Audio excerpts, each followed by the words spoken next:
Hello, grade 12 students. Hello, my dear students SE. I hope that every one of you is fine. I'm your English teacher, Mrs. Dima Abdel Samad. I know that every one of us is passing through a very hard time, but I also know that we're going to overcome all these troubles with our commitment, perseverance, and dedication. Please stay focused to all the online videos as well as the extra sheets and the presentations sent to you in order to be able to achieve and overcome these troubles and achieve a fruitful and successful year, the year we looked for and we worked hard to achieve at the beginning. In this presentation, we're going to learn something about the cultural diversity. We're going to learn about the definition of the word culture, cultural diversity, the importance of law in the presence of the court, as well as the absence of law. Let me start first with the definition of the word culture. The word culture derives from a French term, which in turn derives from the Latin colere, which means to tend to the earth and grow, or cultivation and nurture. That means whenever there is culture, that means there is development, there is improvement, there is advancement, because culture is what differentiates a human from other living beings.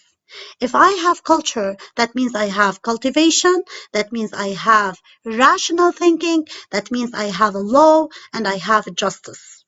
Basically, culture is the characteristics and knowledge of a particular group of people defined by everything from language, religion, cuisine, social habits, music, and art. So every group of people has its own culture, its own characteristics, traditions, customs, which differentiate it from other groups. For example, the Arab culture has its own cuisine, its own language, and its own ways and styles of living. And these characteristics distinguish the Arab culture from the Western culture, for example. And this is what we mean when we say cultural diversity. Cultural diversity, it's the differences that are found among different cultures, because as we said that each culture has its own characteristics which differentiate it from one group to another. Some people might accept the cultures of others and some might not accept it. But what we should do is that we should all respect all the cultures, because each has its own traditions, its own styles, and its own characteristics. Cultural diversity might lead to cultural integration, because people, by genes, by heredity, they like to communicate and connect with each other. So in order for one culture to communicate with the other, it has to find a combination between them both, a compromise between them both, in order to achieve this integration.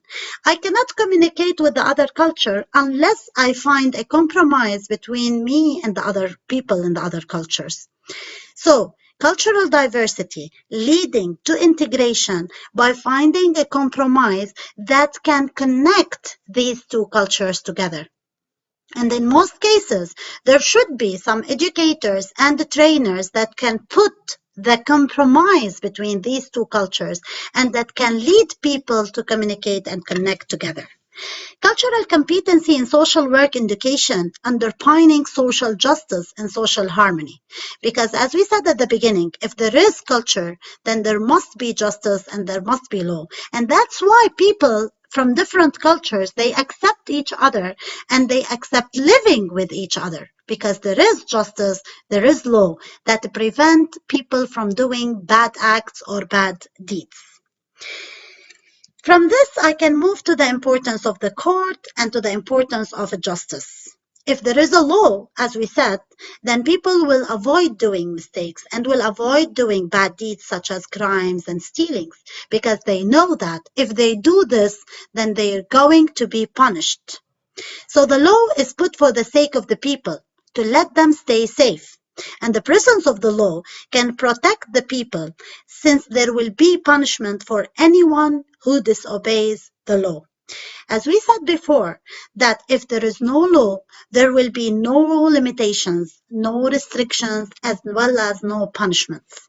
So it's only the law that can help the people stay safe, that can protect all the people, and that can make the culture succeed.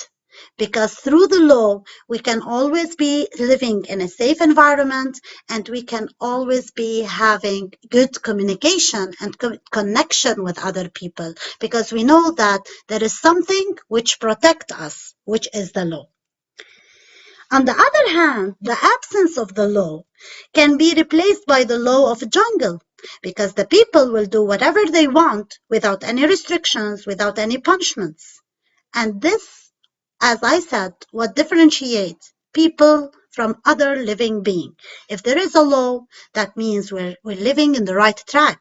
And if there is no law, so we will be living like any other living being that has no culture. People will be no more humans, since it's only the law that characterizes the humans and differentiates them from animals. Now you're going to read a text that talks about the absence of the law and what would happen to the people in the absence of the law. So you will be able to describe people's life in the absence of the law. After reading the text, please answer the questions and do the writing assignments, and then we meet again. Thank you so much and love you.